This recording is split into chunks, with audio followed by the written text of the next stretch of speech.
As the man tosses his sister's newly fallen baby tooth onto the roof, little does he know that by nightfall, once she falls asleep, a spectral hand will creep out to steal it away. Leaving school, the next day, the girl encounters a chilling series of supernatural events. Every door she passes swings open on its own. The corridor's iron gate is bolted shut. She peers through the gap in terror. At the end of the hallway stands a figure draped in black. A ghastly woman with a darkened face. Petrified, the girl turns to flee. Outside the school gate, her brother hears her desperate cries for help. He rushes to the classroom only to find his sister being strangled by the woman in black. The brother smashes through the glass, but the apparition vanishes instantly. As he rushes to check on her, a sinister grin creeps across her face. She is clearly possessed by an evil spirit. Exerting unnatural strength, the girl begins to overpower her brother. In the glass's reflection, the evil spirit's twisted form briefly appears. Just as he pushes her back, he is nearly blindsided by a strange man. After subduing the man, he looks back to see his sister wearing a ghastly grin. As a soul-eroding whisper escapes her lips, clouding his mind, the brother quickly strikes a lighter, using the searing pain of the flame to force himself to stay conscious. I know what you're talking about.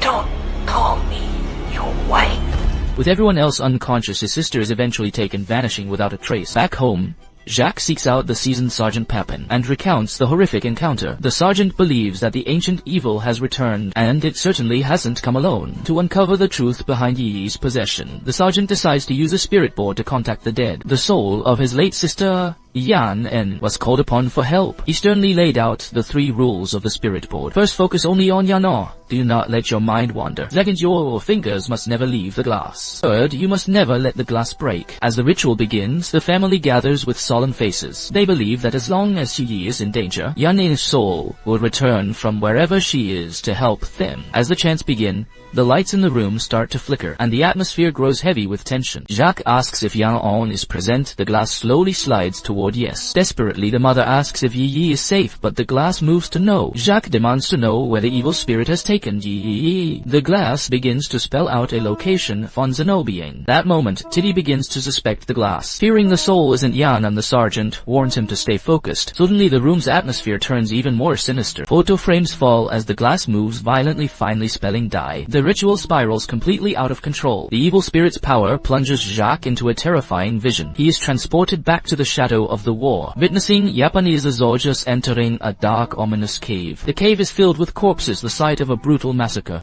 Deep inside, the soldiers find a mysterious cloaked figure, and then they are attacked by an unseen force driven to take their own lives. The cloaked man tells Jacques that to save his sister he must follow. As the man chants his spell, Jacques in reality descends into madness. His family struggles with all their might to restrain him. As Jacques slowly regains his senses, he vows to save his sister. Jacques and the sergeant decided to head for that mysterious place, Fonzanobiang. Worried for their safety, the father insisted that his other 2 sons, Jos and Yod, go along with them. Their strength in numbers. On the way, the sergeant warned Jacques that Fonzanobiang is a legendary gathering place for the undead crawling with danger. The government once sent troops in, but they either died or returned insane. It is said that during the construction of the Death Railway, escaped POWs hid in the nearby caves only to be recaptured and executed to the last man. Meanwhile, trapped alone in the cave, Yi woke up. She was horrified to find herself surrounded by human remains and fled in a panic. Jacques and his party drove deep into the jungle until the terrain became impassable. They had to continue on foot, wading through the river. While crossing, Yos felt something lurking beneath the surface,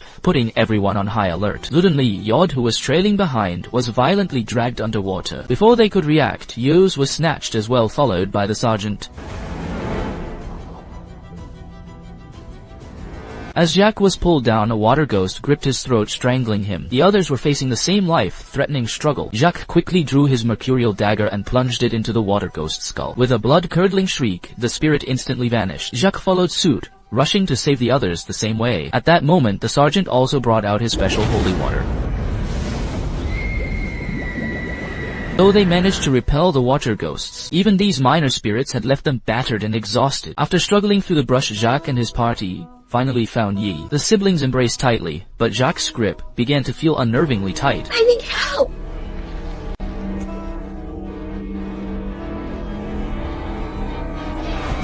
He suddenly realized that the person holding her was not her brother at all. She picked it up and prepared to strike, but her attack was easily parried. But she had one last move, lunging to stab Yak in the neck with a sharp wooden shard. Yet he didn't show even the slightest hint of pain. As he fled in terror. Fake Yak slowly pulled the wood out of his own neck. Won until she reached a cave entrance. She turned to escape, but was dragged straight inside.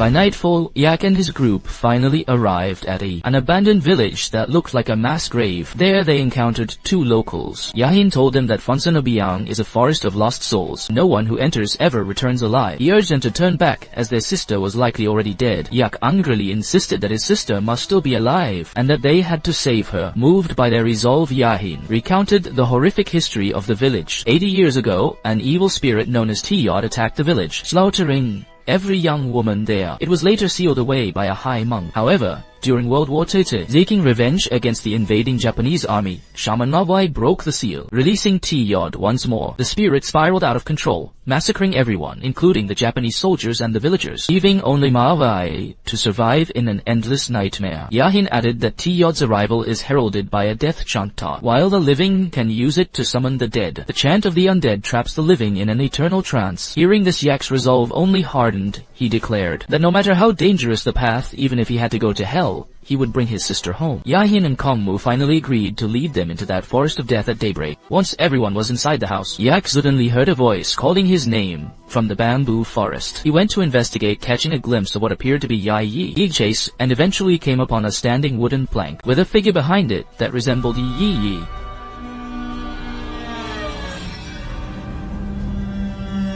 Tiyod. Yak fell straight into a coffin. He flicked on his lighter for some light.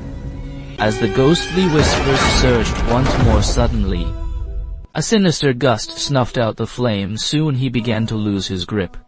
He was on the verge of losing consciousness. The sergeant and the others soon arrived at the spot, finding Yak's equipment but no sign of the man himself. No, please. Meanwhile, back at the house, his sister Yad also encountered something terrifying.